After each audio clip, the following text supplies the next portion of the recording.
Hey, what's up, everyone? It's Kyle Christensen, and we are here to another vendor spotlight for MSPGeekCon 2023.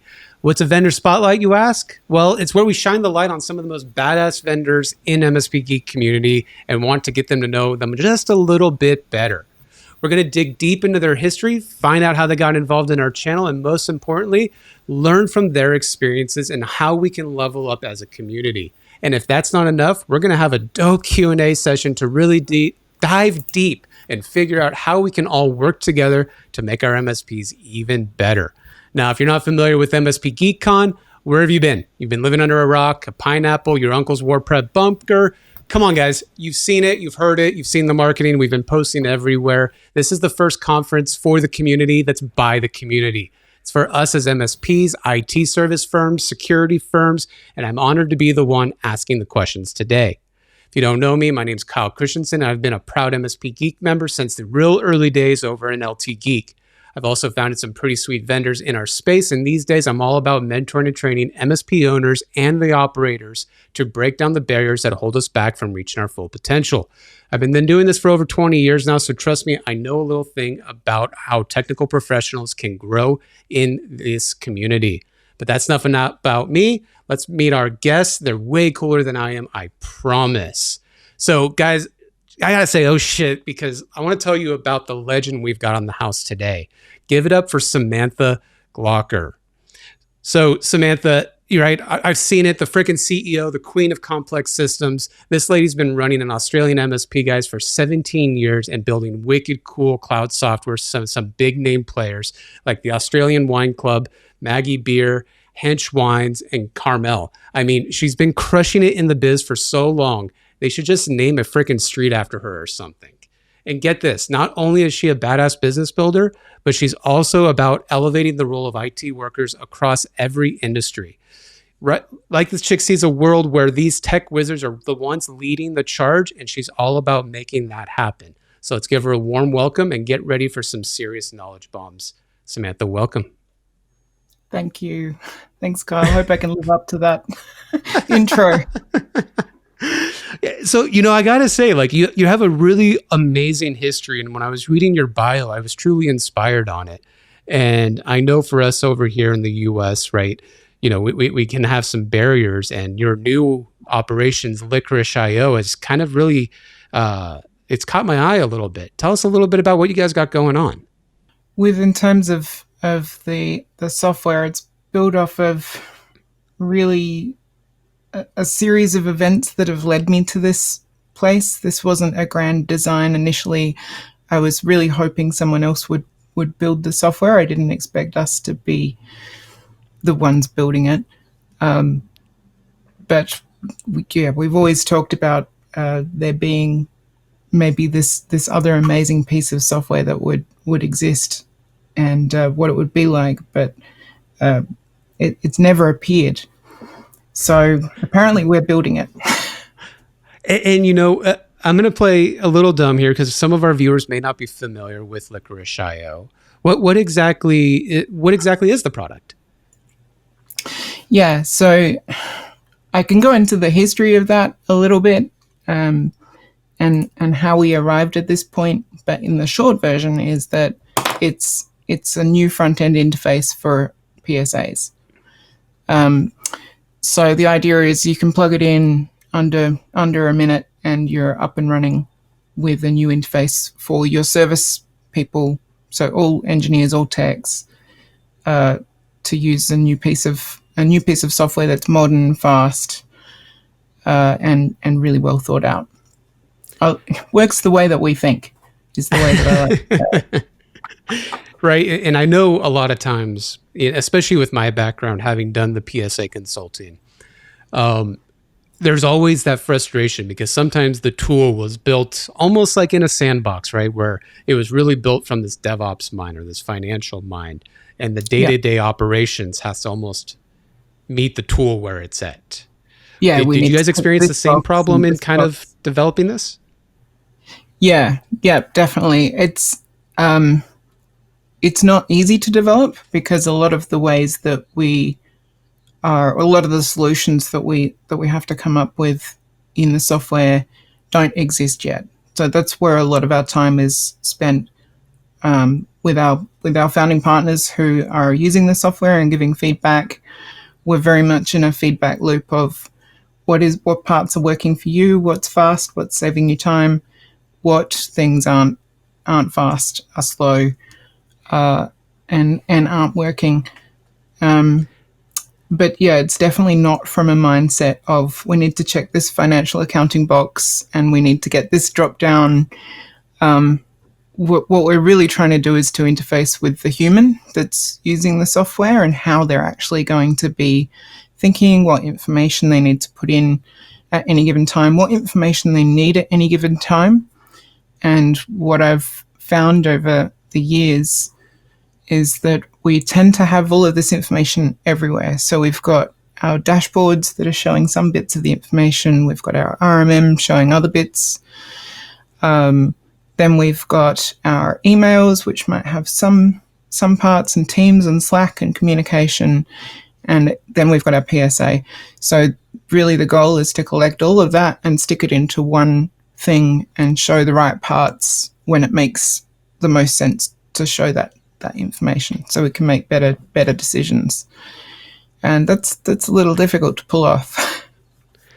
Yeah, especially I assume, right, and I'm sure people in the channel can understand, especially in MSP Geek, right, where it's a lot of technicians and engineers and operators that are in the PSA so intimately. There's always, while we love best practice, there's always a little 20 to 15% tweak in how we actually operate as MSPs. So that had to have been a challenge, trying to figure out, right, how do I build a tool that's very pragmatic for the majority of us out there? Yeah, and I guess this was something that I've been really excited looking at MSP Geek and your values and understanding the degree of, I guess, scientific nature behind it. One of our core values is empirical. And so we're empirical, transparent, and bold. They're actually transferred from my MSP. But that's really important because we need to actually measure the results. And when I implemented this at my MSP, and we built pieces of software to test these concepts, they worked at my MSP, but what about everyone else? And we all operate different ways, and we're all at different levels of business maturity and going through that journey. So it's really being able to work at all of those levels and not be prescriptive to how you need to be working, but just to be able to jump in and start working. But it's a difficult problem to solve. Yeah, trust me. With as many implementations as my past company did in PSAs, right? Everyone had their ways, and some of them had just things that were true to them, right? Some of us want to be different, and it's not just sake for the different, but you may have a target market, you may have a level of expertise, especially for the MSPs that are very niched, right? Where you might have to do something different. You might be more field-based, or you might be more line of business faced. You might operate with a vendor that's on the back end rather than being front end with the client. So you mentioned you did work with this and develop this with your MSP. Tell us a little bit about that process. Yeah, and Carl, to that point, how do we differentiate our own company in the world of MSPs? How do we keep that secret sauce even though we're using a different piece of software?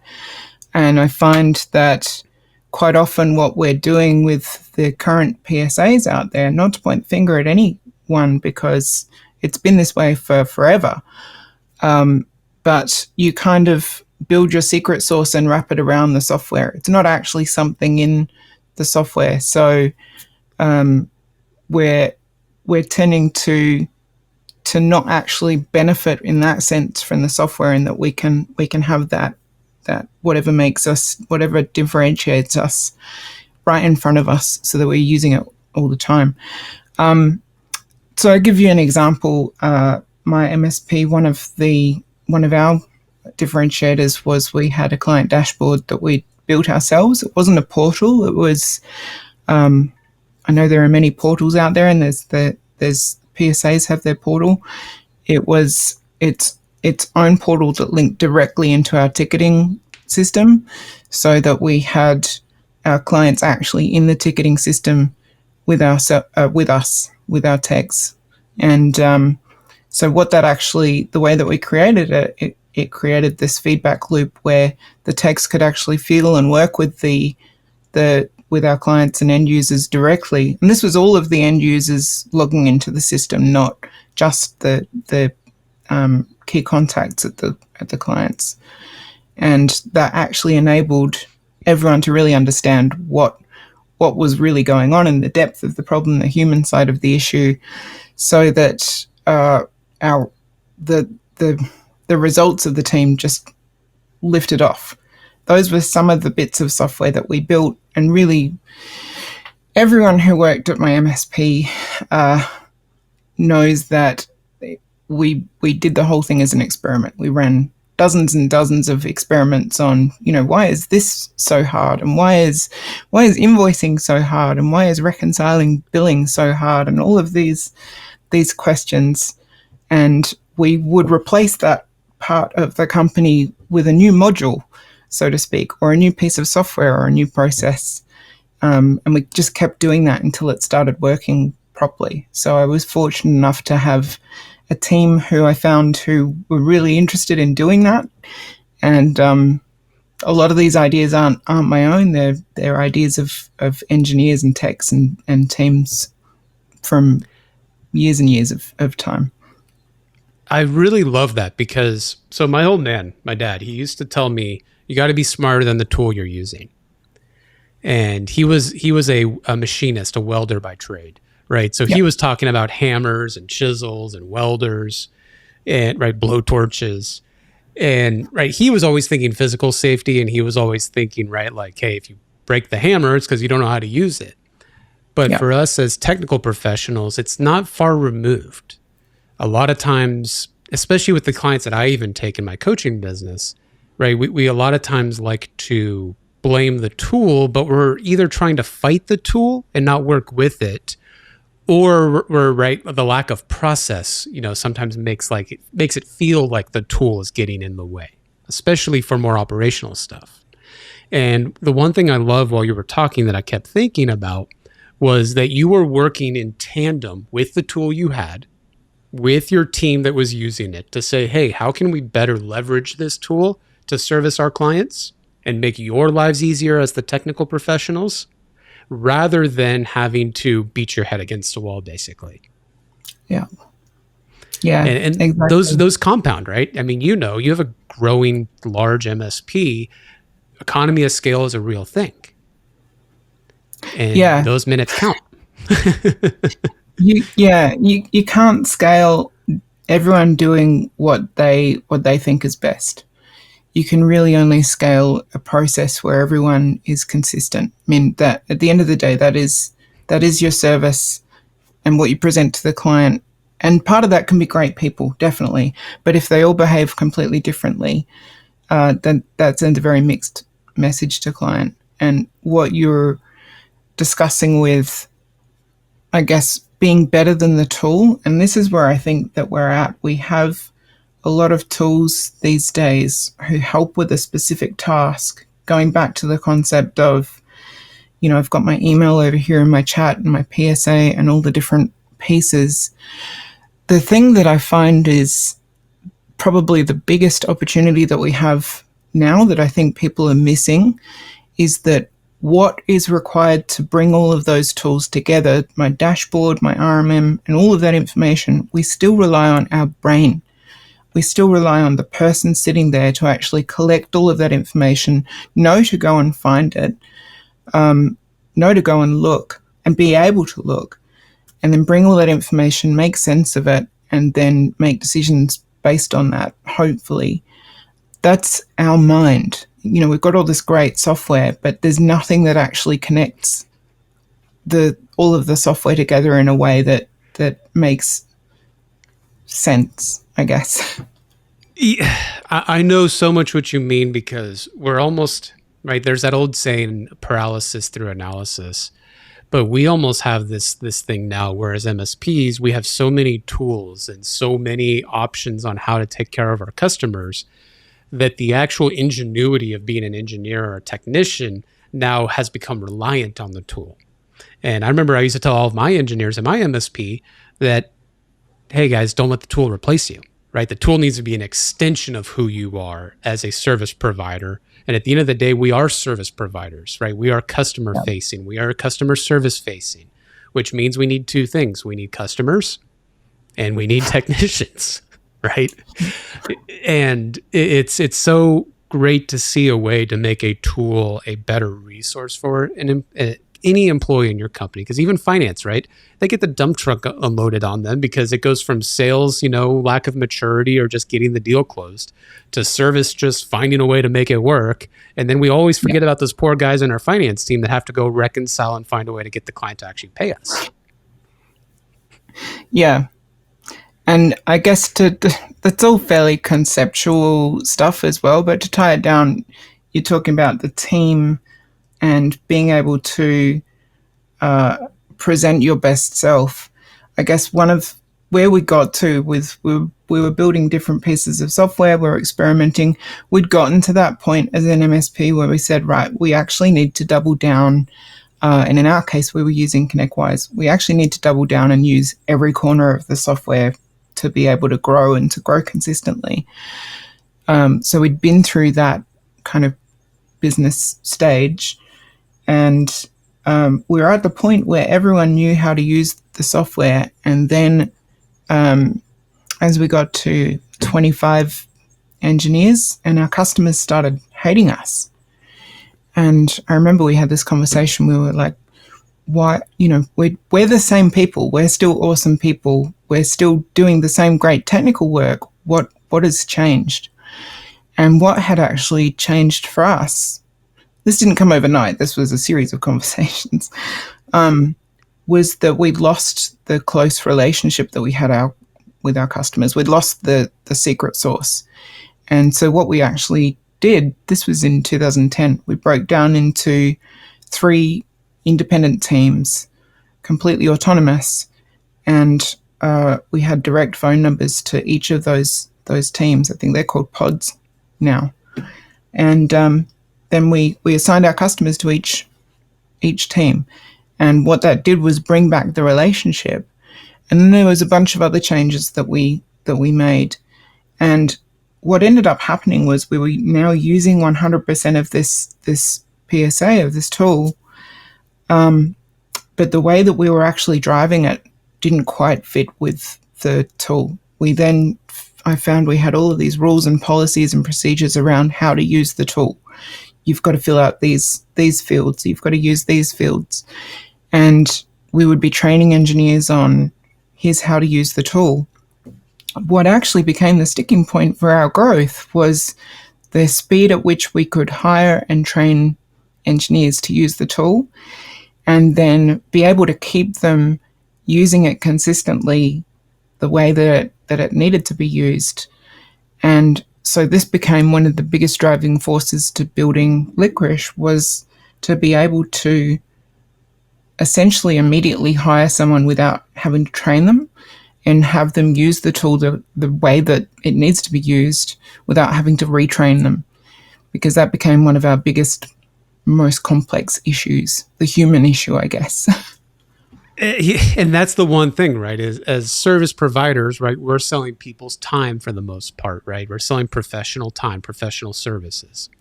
Yeah. And it is a race to the bottom if you're not careful, right? A lot of my clients figuring out and even in my MSP, right, we did a similar pod structure when we hit a certain size. It just had to happen. We had that same lesson. But what we found with that even is increased cost to do pods, right? Because now, right, there's added complexities. So, right, that economy of scale thing starts over again. It's like each ceiling you have to remature into that next stage. Yeah, you don't grow like this. You grow like, it's like a stair. Exactly. And then sometimes it goes down a little bit, it goes down, and then it goes back up, right? Yep. And it's that one step back, 2 steps forward, 1 step back, 2 steps forward.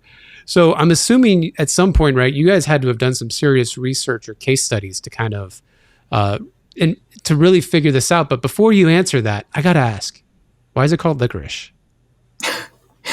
My previous company, the MSP that we all worked at, was called Caramel, and because it was food related, all of the products, the software that we built, was also food related. So we had nutmeg, saffron, cinnamon, and one of them was called Licorice. And Licorice was our service tool that we built initially before we started using a PSA.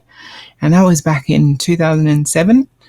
I've got screenshots from the 2007 cloud-based version of Licorice that we could use out on site. And it's just stuck.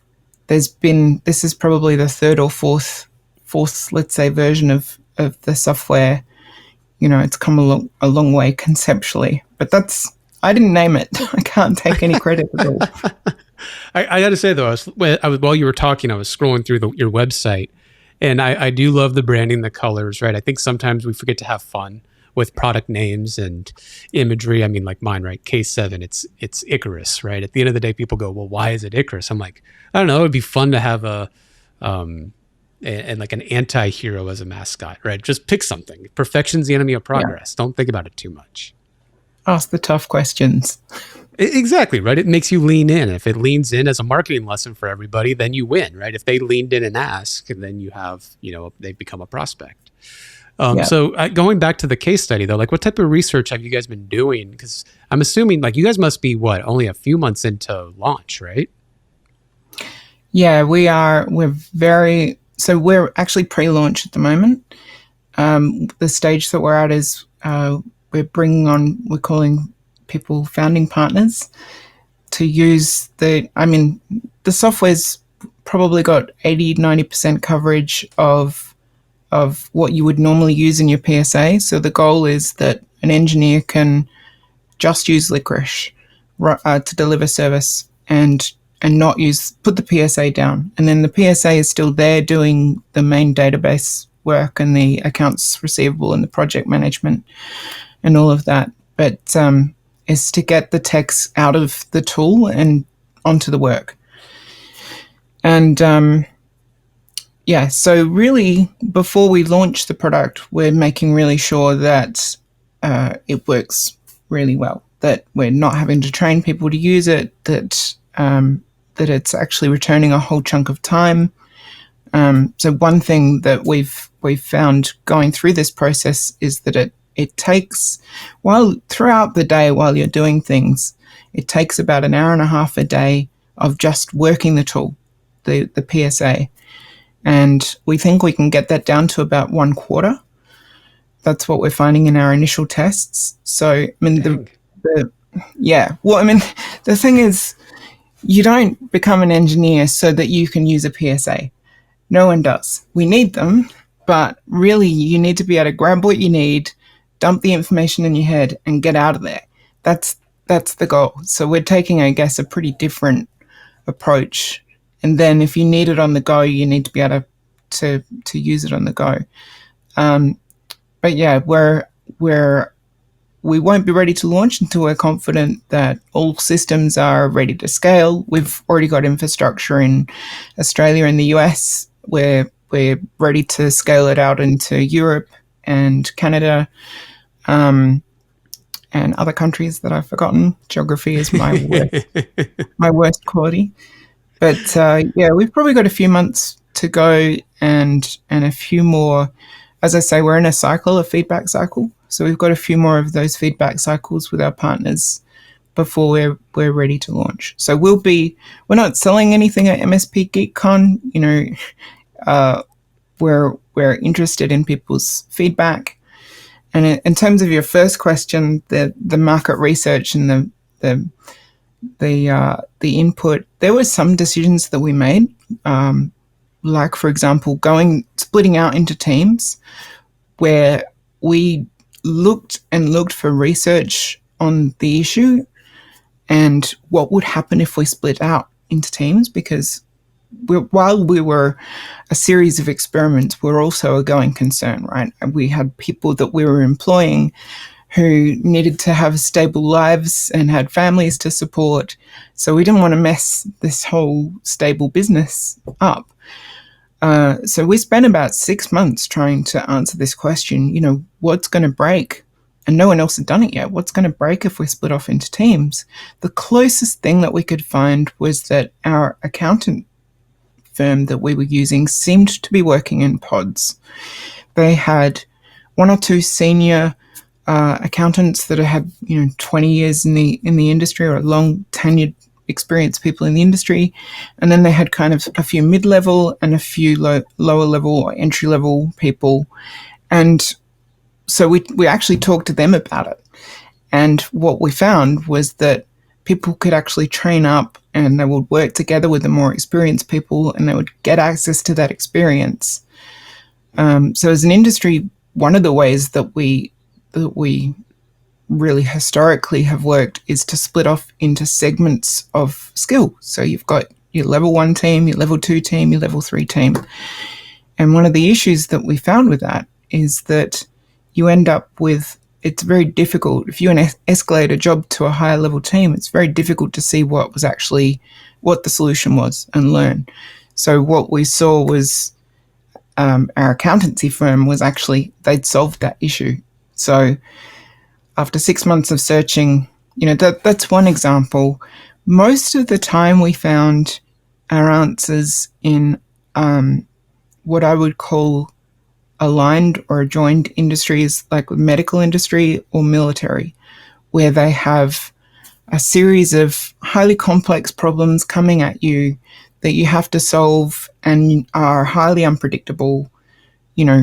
We try and make them as predictable as possible. But so, for example, ER, we would take a lot of lessons from, or I think it's called emergency department here, ED. Yeah. Okay.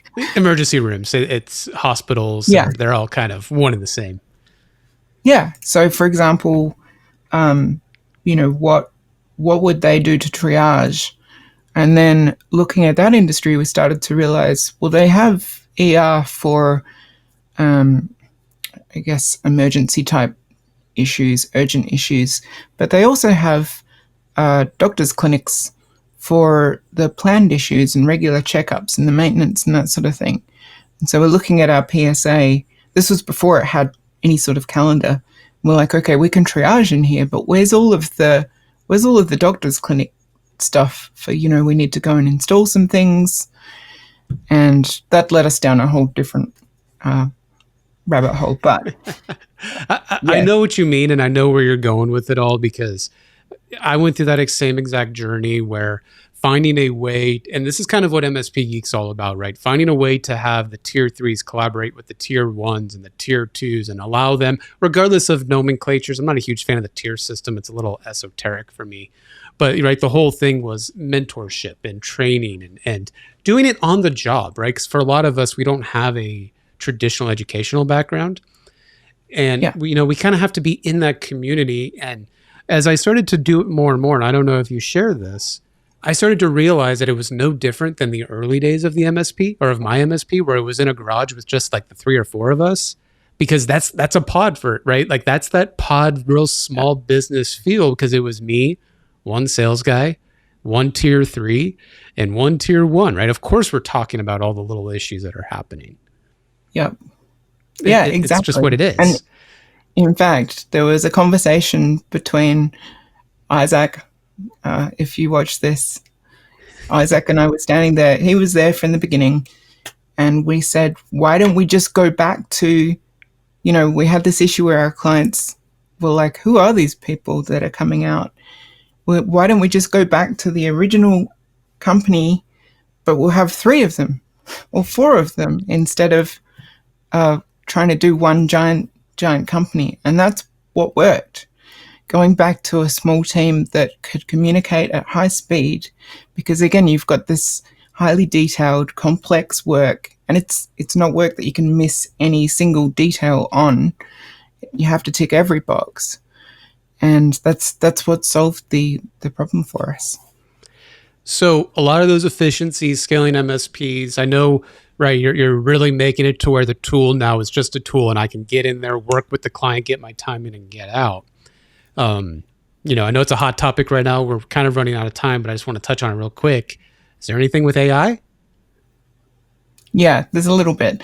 So the plan for Licorice really is to, first of all, build this tool that you can use flexibly and get people in, don't have to train them, and know how they're using it. The second stage really is to start to bring end users into there and to add the artificial intelligence. So in the background, what we're doing is using the ticket history to train the AI data. But our approach to AI is a little bit different in that it's very user interface focused. So rather than, for example, having an AI tell you, here's what to write, or here's what to do next, or, I guess what I call a black box problem, that you don't know how it's arrived at those results. What we're doing is to have the AI work alongside of you. And so, for example, this is an issue that's arising right now. What are the other issues around me? What other issues are going on for this client right now? And what are going on for other clients? For example, so that you can actually get spatial awareness while you're sitting in front of your computer. So really, I guess to summarize, the first step from our point of view is get the interface right and working, and then start to add AI on top. We actually think the AI is the easy bit, famous last words, but a lot of the systems are off the shelf. The difference is how it's actually, I see the AI as like an Iron Man suit. It should actually be augmenting our abilities as engineers rather than just saying, here's what to do next, or, again, don't let the tool replace you, right? Yeah. I don't think that's the game that we're playing here. Yeah. No, as much as I love ChatGPT, I've had it try to write some stuff for me, and I'm just like, I need to still edit it, right? Just like a junior copywriter, right? You still need the editor. Yeah, and this is the issue. AI has an error rate. At the moment, it's 1% to 2%. And we have lower no than error mine. rate. Pardon? Lower than my error rate. Yeah, I don't know. When I was doing engineering work for 15 years and directly on the tools, I didn't make many errors. It was a significant undertaking. Well, I think that's a lot of us. We don't, sure in the beginning, but you don't have a big opportunity to make a lot of errors. That's just the industry that we're in. It's like, if we're doctors, patients die. In our industry, you have a security issue or, a data issue. And anyway, I don't want to go down that. Yeah, and we are running out of time. And I did want to thank you for hopping on. And I think we could keep going on and on about this. And I'm really excited to see you guys at MSPGeekCon, because from what I'm hearing from you is you need feedback, right? You need the community to help you guys make the tool better for engineers and technicians. So I urge everybody to kind of stop by and say hi to you guys. Yeah, we really want to show you the product and get your feedback and see what you think. Love to see you there. Fantastic. Well, I appreciate you hopping on, Samantha. Thanks for having me, Kyle. No problem. And that's a wrap, guys, for today's Vendor Spotlight with none other than Samantha from Licorice.io. I hope you all enjoyed learning more about their journey and the amazing solution from her MSP and everything it has to offer. As always, guys, we want to thank you for being a part of the MSP Geek community, for joining us and being a part of this conversation. Your input and feedback are invaluable to the growth and success of our industry and our community going forward.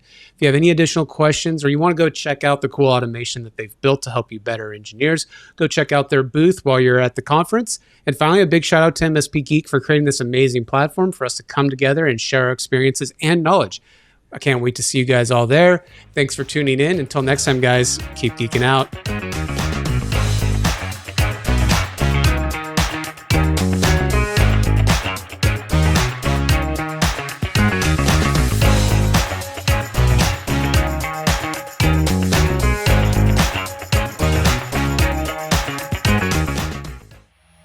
This has been a broadcast of the MSP Media Network.